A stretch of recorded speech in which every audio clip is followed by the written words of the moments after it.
接下来请收看中嘉新闻。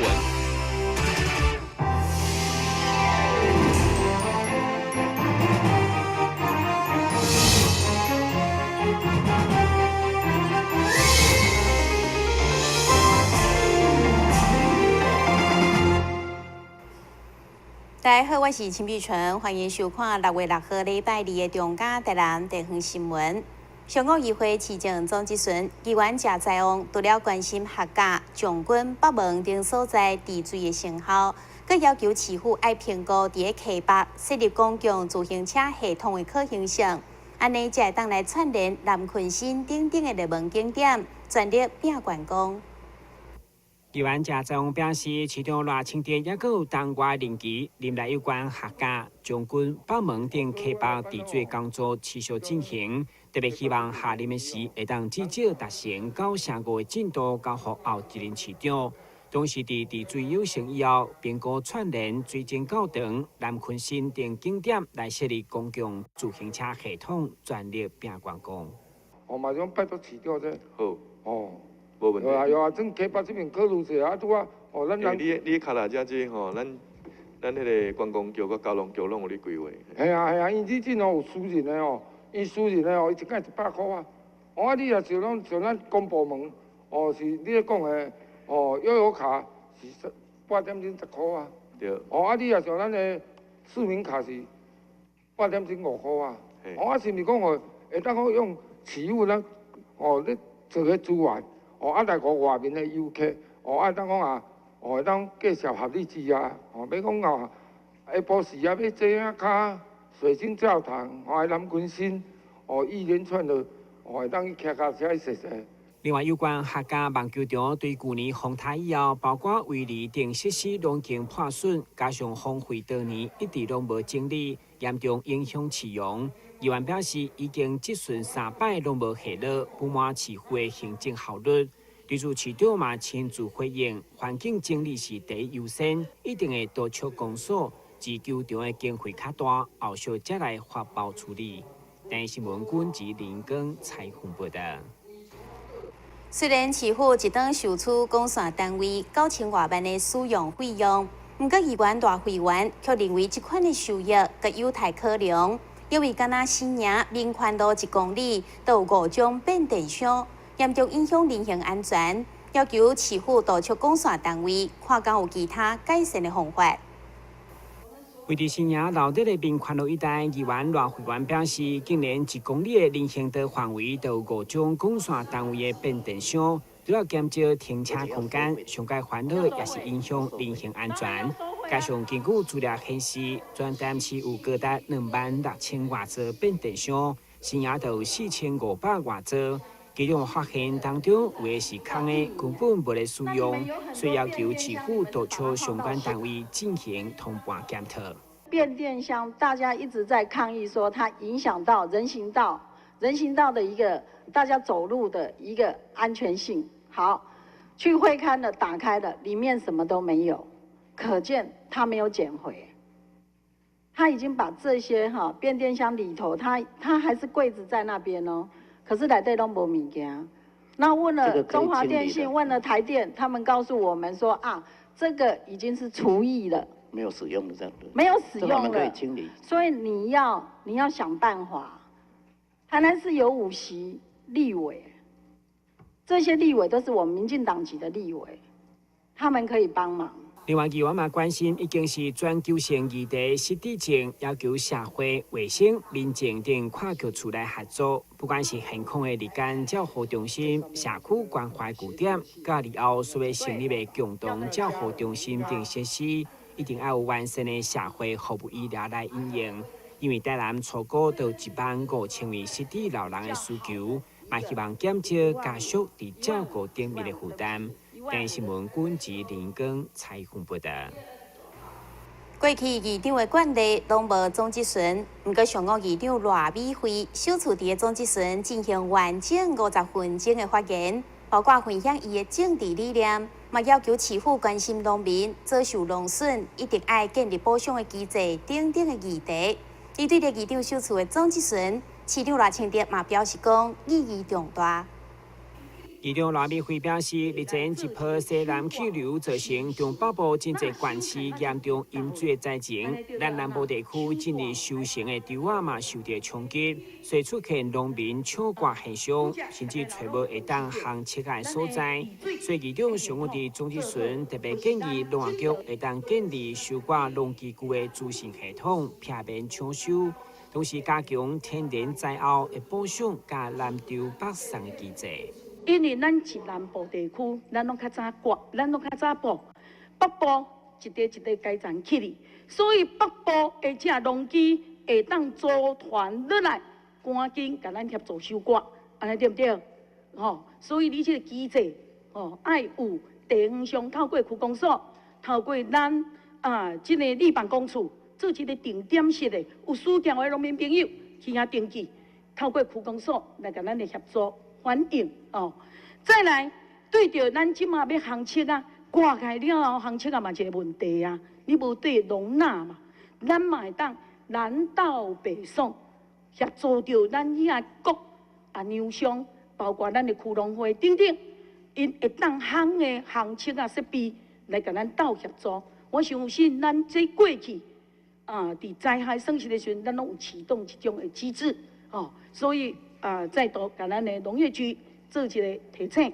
出身大台南币村的议长赖美惠除了关心农民，希望减少民怨，嘛对着大台南地区拥有丰富的观光产业资源，希望市府会当去加强相关的转型，好地方有更较好的发展。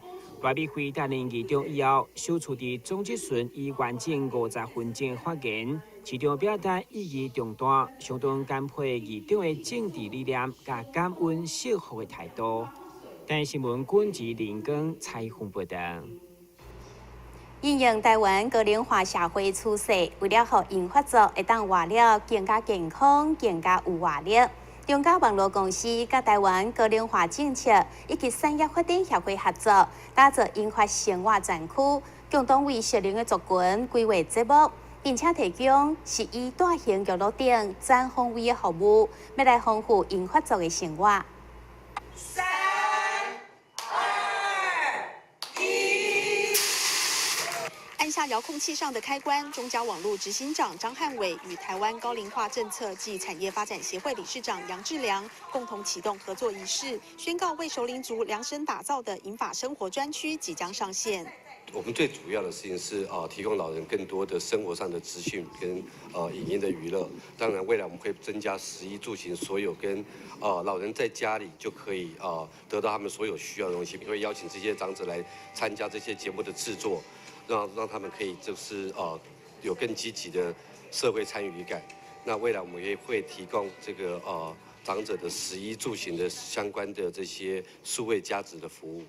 预计会在2个月内上线。有很多这一方面的热心的跟专家的人，所以我们已经安排了最少10几集的对英法族有需要的内容。那到时候就跟中嘉可以一起把这个节目做起来。我们很高兴中嘉愿意一起来，而且他们要支持，然后做一系列的以老人。英法族需要的这个节目，这是我们的这个重点。记者会中还邀请国民阿嬷陈淑芳与平均年龄75岁的5位银发网红，有台湾最高龄的英语导游，还有热爱舞蹈的佛朗明哥舞者，分享他们的精彩银发生活。而国家通讯传播委员会主委詹婷仪也期盼有线电视业者提供的专属优质服务，能够丰富银发族的生活。到11月的时候，我想中嘉就会全面的这个数位化。那同时，其中还有80万台是这个双向的。那这代表什么意义呢？代表高速公路盖好了，上面要跑车子啊，有这个健康快乐的银发族，有需要长照的银发族，还有各种不同生活需求的银发族。这些样样多元化的这个需求，就是我们最好的来上面开这个车子啊。我自己在老农的时候，我们很多的长者都会要求我，台湾有原住民台、客家台。老人都快20%了，为什么没有一个老人台呢？那今天很高兴，我们看到中嘉跟高阿会，竟然要弄一个比较是专属老人频道，我觉得这是非常重要的，因为高龄者其实有非常多的样态，食衣住行其实都非常有不同的需求。根据 NCC 调查，60岁以上族群平均一天看电视4.06小时，是最常看电视的年龄层。因此，中嘉网络跨足银发局世代与高发会的合作，就是希望能够了解熟龄族的需求，提供更友善的服务，为台湾熟龄观众打开视野，翻转生活。咱先休困者，马上回来新闻现场。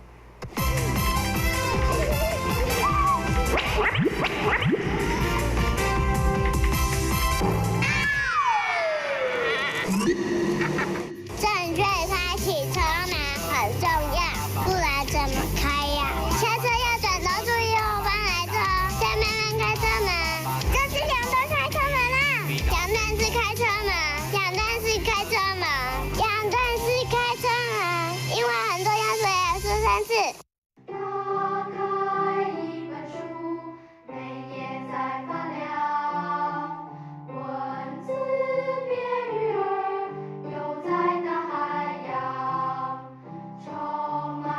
欢迎你和我一起来收看《非读不可》，台南爱读册。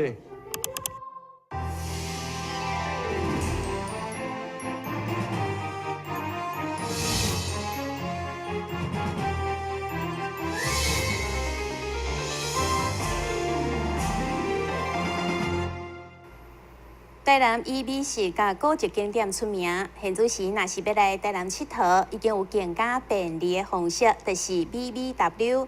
这是串联脚踏车、公车甲步行，伫每一个知名的景点，都会当借着脚踏车，而且嘛会当行，加上搭配坐公车，用 APP 一查，就马上会当衔接，非常的方便。透过专题报道，带大家做回来了解。到台南怎么玩最方便？这里是台南市保安转运站，今天要教大家用 BBW 漫游台南。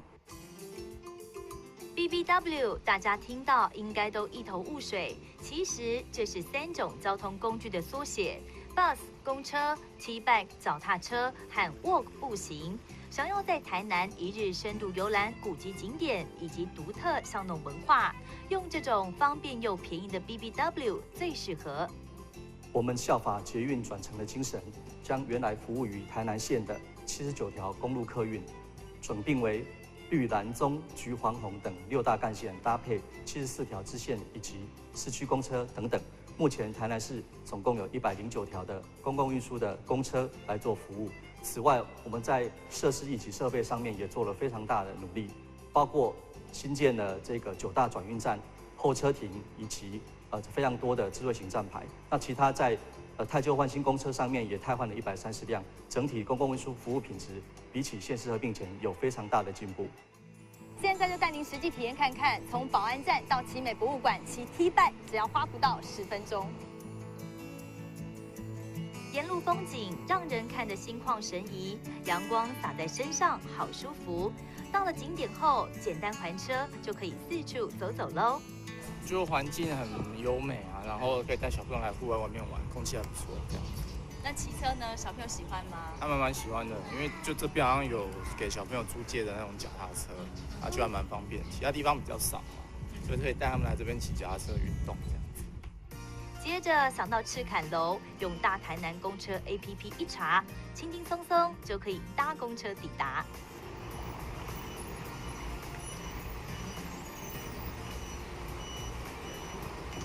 一下车就有 T-bike 可以租借，想到哪儿逛逛就到哪儿。我们连脚踏车都不用买了，因为台南已经设了很多的点，让我们民众可以租借，快速又方便，骑到哪借到哪，还到哪。对。假日从这边到安平花15分钟有可能吗？假日的时候人超多的哎。那个火车站出来的话都冷，那你加上就是到安平的话有红绿灯，还有汽车的话加起来至少也要30分钟至45分钟吧。台南先进运输系统就是为了解决这个问题。台南市的先进运输系统优先路网，包括绿线以及蓝线，已经获得行政院核定，纳入前瞻基础建设计划。我们希望能够在114年上线服务，提供给市民更优质的公共运输服务。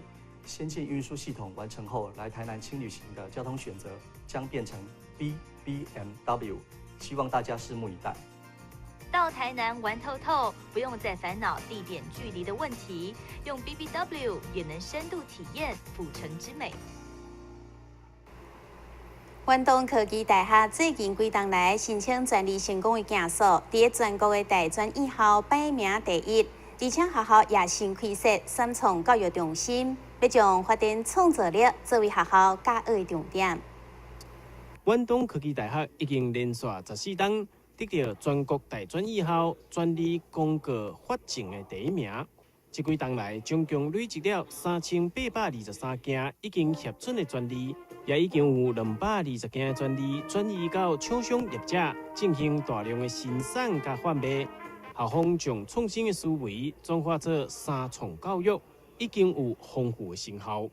那所以在过去3年，我们所累积的各项的这个创业比赛这方面的大小奖，总共有45项，累积的奖金已经接近1800万元。这个应该是全台湾，我想应该是大学第一。前来参访的教育部技职司司长伫咧现场观看，来了解济学生的专利作品，感觉新奇，而且也大学了学生的创作力。司长也表示，远东科技大学已经率先达到政府创新教育的目标。学术研究就让我们一般大学，我们各自分工。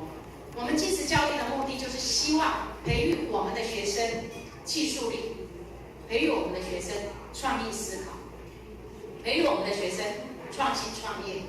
它这个里面3创中心的目标，所以真的远东科大在整个教学目标上，完全符合部里面现在明年要推的高教深耕计划里面的最重要的教学创新，我们的创新创业这2大块是我们整个科技大学的一个最核心的任务三创教育中心伫咧校长甲司长的亲自见证之下正式启用，也为远东科技大学的师生实现未来的创意、创新甲创业三创的梦想。今日是王子豪采访报道。1917年完工的台南工行，到今年大好满100岁。市府为了制作台南工行的100年风华，特别由工务局进行诊断、治病甲强身3个阶段的改造。其中上届特别的日本式造景，也将伫6月15号正式启用，重现100年前的美丽风貌。伫今年正式满100岁的台南工行，市府也为今年初准备了济庆祝活动。其中，工务局为台南工行进行诊断、治病、强身3个阶段的改造，也特别邀请日本庭院大师北山安夫担任日本瀑布造景的顾问，为彰显台南工行的日式庭院来努力。北山老师也伫6号的记者会分享工程的心得。我们在6月15号呢，我们会举行这个100周年的庆祝活动里面呢，我们会其中有一个这个瀑布庭园瀑布呢，我们会开始来做这个启用，让它风华再现。那这个期间，我们台南工务局里面呢，除了这个一些树木栖地的这个改善，我们调查我们台南公园过去的这个古迹的资料，那么建立了一些文册呢，那希望未来呢可以做这个我们保存的这个资料。台南工行为12号开始将有一系列的活动，日式庭园也将伫15号正式通水启用，欢迎所有市民到台南工行体验欢乐的气氛以及100年的文化故事。台南新闻郭博义采访报道。由台南市文化资产管理处邀请专家学者编辑出版的《大台南文化资产丛书》第3集甲第4集正式出版了，希望透过精彩内容，呈现在地丰富的人文风俗。有关鹿耳门天后宫、甲信宝庙的影城可疑，以及6家观音佛祖示景，这丰富又阁多元的台南在地人文风俗，拢描写伫咧这一系列大台南文化资产丛书当中。文化局用心邀请济在地专家学者，用容易亲近的写法，希望会当引导大众亲历感受台南这块土地。那地方知识学要从哪里开始？一定要从在地这个土地里面所生长出来的文化去做完整的记录，然后透过科技数位的方式把它典藏起来。那其实这个工作其实是非常大的一个文化工程，这个其实比做硬体的工程更加的艰巨，因为其实它需要耗费非常多的人力跟时间，慢慢的去爬梳这一块土地的每一寸，才有办法把它有系统、有知识性的把它建构起来。那还好这几年赖市长非常支持文化资产的保存，除了有形跟无形的文化资产之外，也重视我们各项的记录，不管是文字的记录、影像的记录，这部分我们点点滴滴这几年来，其实做了非常的多。文化首都台南有侪历史人文值得记录。文资处对1803年就开始编辑大台南文化资产丛书，除了在地流传，也翻做英文的版本，希望会当提供予国外民众更加熟悉台南这个所在的文化内涵。台南新闻网只好采访报道。新闻最后，咱赶快来关心气象。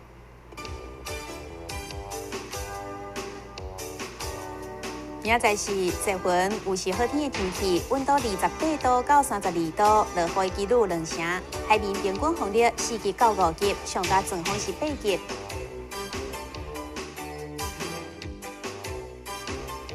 感谢你收看6月6号的中嘉台南地方新闻，我是陈碧纯，咱再会。